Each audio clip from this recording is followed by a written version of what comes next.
Hi plant people, good day and welcome back to our channel, Marjan's Garden. So ngayon guys ay, yan mainit na. Yan, kahapon guys ay mainit din dito. And medyo kumulimlim ng konti pero tuloy-tuloy pa rin yung init. So ayan guys, dito ay nag-aayos ako at inayos namin yung kanal dito. Ayan o, tingnan nyo. Yan, kasi ang pangit na nung kanal dito. And, di ba napakita ko sa inyo na bumabagsak na to. So, I decided na ilipat dito yung mga magagaan na pots lang. Kasi, hindi ko pa yan maayos. So, magagaan lang na pots. Tinanggal ko dito yung mga big pots natin. Kasi sobrang bigat talaga nun. And ito, yung magagaan natin na pots, yung ating mga astrophytum. Yan yung nilagay natin dito guys. Tapos, yung mga gymno natin na, ayan. Yan guys, yung ginawa ko sa kanila. Meron pa tayong space dun banda. Ayan, so nagre-rearrange ako pero hindi pa rin ako tapos. Ayan, dito guys ay ganito yung itsura ng ating mga cactus. So ayan, dito pinaghanay-hanay ko yung ating golden barrel. Ayan, short spine and then yung ating mga melo. Galing dito papunta dun, puro melo na yan guys. Ay, yung isa pala doon ay hindi siya melo. Yung may pero cactus ata yung tawag doon. Tapos ito, yung mga malalaki, pinaghanay-hanay ko sila guys para mas magandang tinan. Pero hindi kasi siya napuno ng mga puro big kasi yung iba ay nasa small pot. Tinanim ko, di ba nandun sa kabila. So, yung mga nilagay ko dito ay yung yung dun sa dulo. Ang nilagay ko ay yung mga propagations natin. Ayan, kasi hindi pa ako makapag-ripat kasi wala pa tayong mga pots na ganito kalalaki. Gusto ko kasi i-ripat sila sa mga same pot, yung mga white pot din, kagaya ng mga yan, para magandang tingnan, para uniform sila guys. Maganda kasi kapag white. Ayan. Ayan, yung ating mga, dito guys, cactus. Ayan, dito naman na area, nag-aayos ako. Ayan yung soil mix na ginagamit ko. May nagtatanong sa atin kung ano yung soil mix na ginagamit natin sa ating succulents and cactus. So, same lang. Yan, succulents and cactus. Ganito yung ginagamit ko guys. Ito ay garden soil dito sa amin. Yan, tapos rice hull yung nilalagay ko. Fresh rice hull, tsaka may bulok na rin guys. Ayan, yung bulok kasi, yung dati pa natin na soil mix, nag-a-add lang ako sa kanila ng garden soil and then panibagong fresh rice hull. Ayan, para mas maging fast draining siya. So, ayan yung ating soil mix. Yan yung hinalo ko kahapon. Kasi dito, nag-ayos ako guys. At, ayan, may naka-ready ako dito na 4 pots. Yan yung soil mix na hinalo ko. Yan, kasi mayroon akong itatanim dyan guys. So dito naman inaayos ko, ayan o. Pasok lang yan guys yung pinaglagyan ko niyang patungan ko na yan. Ayan. So dito plano ko guys ilagay mga cactus pa rin. And ito, pahanapan ko to ng area. Itong mga propagations natin. Ayan, yung iba natin mga Echeveria succulents. Nandiyan, naggalat na. So tinanggal ko na guys yung mga nakapatong dito. So inayos ko to nakaraan pero 'di ba napakita ko naman sa inyo nung inayos natin to, pero ngayon naisip ko na baguhin ulit sila kasi gusto kong ma-stress yung ating lactea. Gusto kong maging pink ito at ito magkaroon siya ng red color. Ayan, para ma-stress siya, hindi ko siya madidilig, tapos may sunlight kasi dito na area. So gaganda yan sila dito guys. And this one naman guys, pinasok ko na itong kasi di ba nasira yung greenhouse natin doon sa dulo. So hindi pa rin naayos hanggang ngayon. So lagi siyang nababasa doon, kaya naman nagkakarat na talaga siya guys. So sobrang water na. And doon banda na area ay walang masyadong sunlight.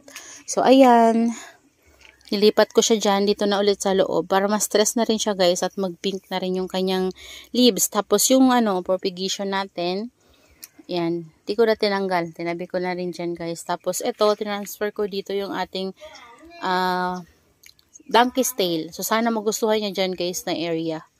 Sana talaga. Kasi yung area na yan ay mainit talaga, pero try natin, kapag hindi siya dyan gumanda, ay ita-transfer ulit natin siya sa mas medyo makulimlim. Kasi ayaw niya ng sobrang sunlight. Ayaw niya ng sobrang makulimlim. Ayaw niya ng sobrang sunlight. So, tama lang talaga. Shaded dapat yung paglagyan natin sa kanya para hindi siya masira. Ganun sa akin. Ewan ko sa inyo guys ha. Kasi medyo nag-iinerte siya sa akin kapag sobra yung sunlight na natatanggap niya. Pero ang ganda ng color niya kapag stress. Nag-yellow, green. Parang apple green ganun. Kagaya nito. Yan. Ito na pala guys yung update sa ating Lactea na color green. Ayan. Meron na siyang growth. Ayan.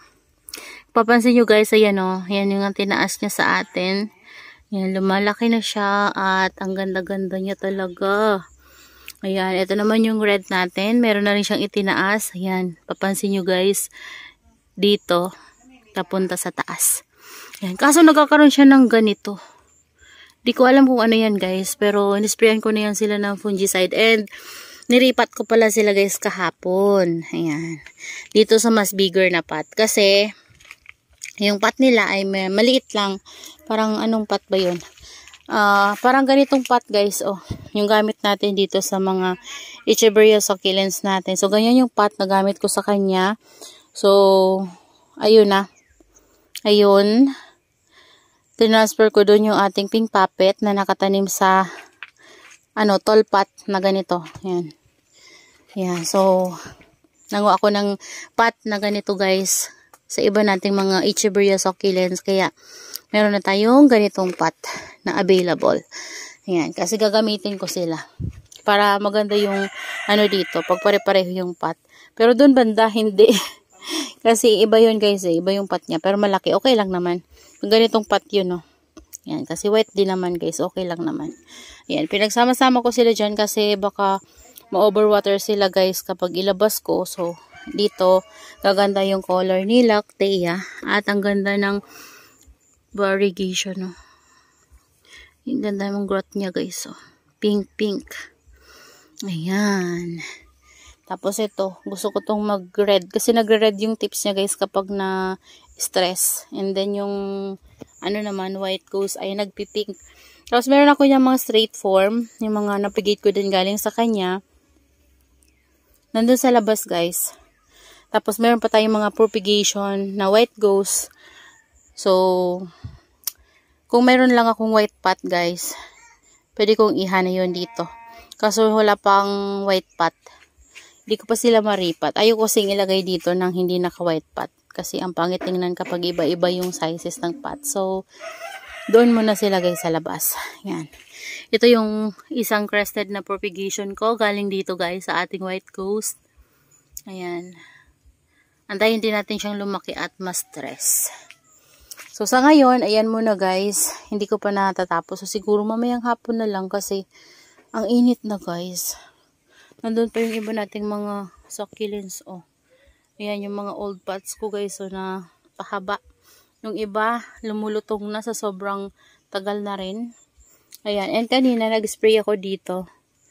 Sa ating mga purple delights. And, ayan. Sa ating Bianca. And, Labamba. Ayan. Sila dyan. In-spray ko guys kasi tuyo na naman sila. Ayan. So, dito naman, in-spray ko din to. Ayan, basa pa siya. Yan, ito din. Tingnan nyo guys yung baby ng ating silver bomb. Napakarami na talaga. At malalaki na sila. Ayan. So, sana yung propagation ko guys nito from leaf propagation magbago pa rin. Pero, aywan ko ba? Parang ganito yung color niya kasi eh. Pero tingnan natin talaga kapag lumaki siya kung anong itsura niya.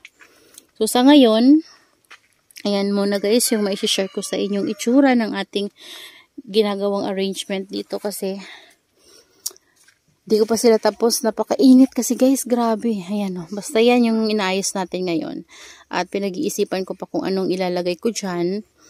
Naisip ko kasing cactus yung ilalagay ko, so siguro yung mga Lactea natin. Gusto ko kasi pagsama-samahin yung Lactea ko guys. Ayan, medyo gustong gusto ko talaga yung mga Lactea ngayon. Ayan. So, yan guys, that's all for today's video. And I hope you enjoy watching and see you on my next vlog. Happy gardening everyone! Bye!